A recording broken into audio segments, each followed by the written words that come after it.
বন্ধু বান্ধৱীসকল আপোনালোকৰ আগত মই দুই তিনিটা সৰুকৈ কেবিনেটত হোৱা সিদ্ধান্ত মই জনাব খুজিছোঁ আজি আমাৰ কেবিনেটে যিখন ষষ্ঠ অসম বিত্ত আয়োগ আমি গঠন কৰিছিলোঁ তাৰ কাৰ্যকাল 31 মাৰ্চ 2026 লৈ বঢ়াবলৈ সিদ্ধান্ত গ্ৰহণ কৰে ডিব্ৰুগড় শিৱসাগৰ এই দুইখন জিলাৰ কিছু ইনফ্ৰাষ্ট্ৰাকচাৰ ৰিলেটেড কাম কৰাৰ বাবে নেশ্যনেল হাউচিং বেংকৰ পৰা চৰকাৰে 55 কোটি টকা ঋণ হিচাপে ল'বলৈ সিদ্ধান্ত গ্ৰহণ কৰে আজি কেবিনেটত ডিব্ৰুগড় জিলাৰ আমোলাপট্টিৰ ওপৰত যিখন ফ্লাইঅভাৰ সেই ফ্লাইঅভাৰখন নিৰ্মাণৰ বাবে কেবিনেটে 157 কোটি টকা অনুমোদন কৰে যোৱা কেইটামান দিনৰ অভিজ্ঞতাৰ ওপৰত ভিত্তি কৰি ৰাজ্য চৰকাৰে আমাৰ যিখন বায়োটেকনলজি পলিচি আছিল সেই পলিচিখনকো আজি কিছু সংশোধন কৰে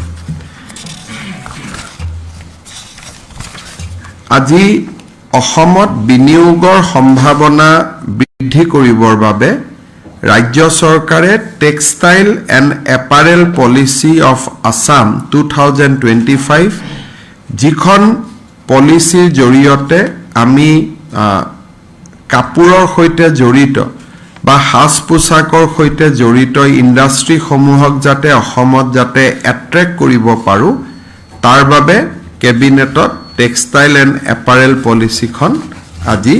আমি অনুমোদন কৰোঁ ইয়াৰ উপৰিও ৰাজ্য চৰকাৰে আজি আমাৰ অসমৰ চিকিৎসক বা চিকিৎসা মহাবিদ্যালয় সম্পৰ্কত কেইটামান উল্লেখযোগ্য সিদ্ধান্ত গ্ৰহণ কৰে সেইটো হ'ল যে যেতিয়া এজন ৰেজিষ্ট্ৰাৰ বা মেডিকেল কলেজৰ ফেকাল্টি হিচাপে এজন ব্যক্তিয়ে যোগদান কৰিব বা এজন ডক্টৰে যোগদান কৰিব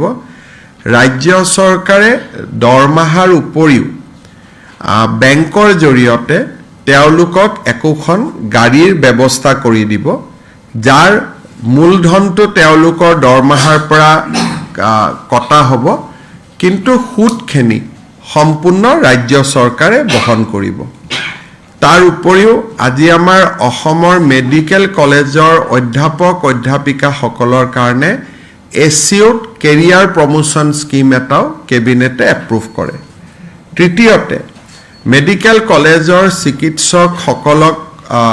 তেওঁলোকৰ শৈক্ষিক দিশটো আগবঢ়াই লৈ যাবলৈ বছৰত দুখন সেমিনাৰ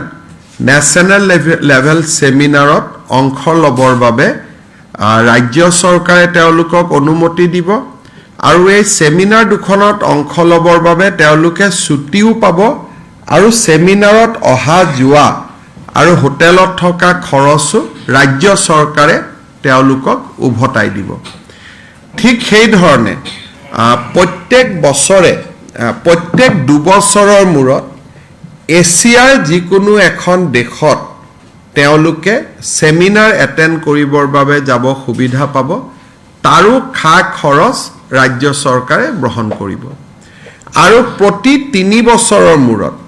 আমেৰিকা বা ইউৰোপত তেওঁলোকে একোখন সেমিনাৰ যদি শৈক্ষিক সেমিনাৰ এটেণ্ড কৰিব যায়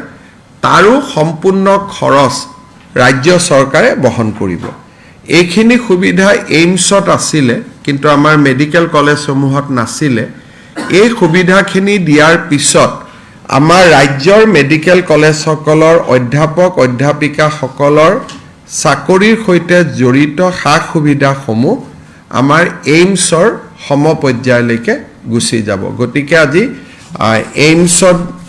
ভাৰতত বহুত এইমছ হৈ আছে আমাৰ প্ৰফেচাৰসমূহে ৰিজাইন দি নতুন এইমছলৈকে গুচি যায় যাতে হিউমেন ৰিসোৰ্সটো অসমৰ পৰা ওলাই যাব নোৱাৰে তাৰ কাৰণে আজি আমি এই ব্যৱস্থাখিনি গ্ৰহণ কৰিছোঁ ইয়াৰ ফলত এটাই সুবিধা হ'ব যে সেমিনাৰবিলাক তেওঁলোকে নেশ্যনেল ইণ্টাৰনেশ্যনেল সেমিনাৰতো যাব পাৰিব ছুটিও পাব মেডিচিন কোম্পানীৰ পৰা টকা ল'ব নালাগে ৰাজ্য চৰকাৰে টকা দিব তাৰ কাৰণে এথিকেল ষ্টেণ্ডাৰ্ডবিলাক মেইনটেইন হ'ব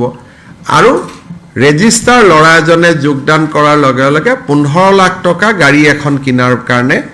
লগে লগে চৰকাৰ বা বেংকৰ পৰা লোন পাই যাব লোনটো ঘূৰাই দিব সুদখিনি চৰকাৰে দিব ইয়াৰ ফলত আমাৰ মেডিকেল কলেজবিলাকত নাৰ্ছিং হোমৰ তুলনাত আমি মেডিকেল কলেজত চিকিৎসকসকলক আকৰ্ষিত কৰিব পাৰিম এইখিনি আজি কেবিনেটৰ ক্ৰাইটেৰিয়া একো নাই মেডিকেল কলেজৰ প্ৰফেচাৰ হ'লেই হ'ল ৰেজিষ্টাৰটো professor registrar assistant professor associate professor সকলোৱে সুবিধাটো পাব এইখিনিৰ ফলত আমি টেলেণ্টটো ৰিটেইন কৰিব পাৰিম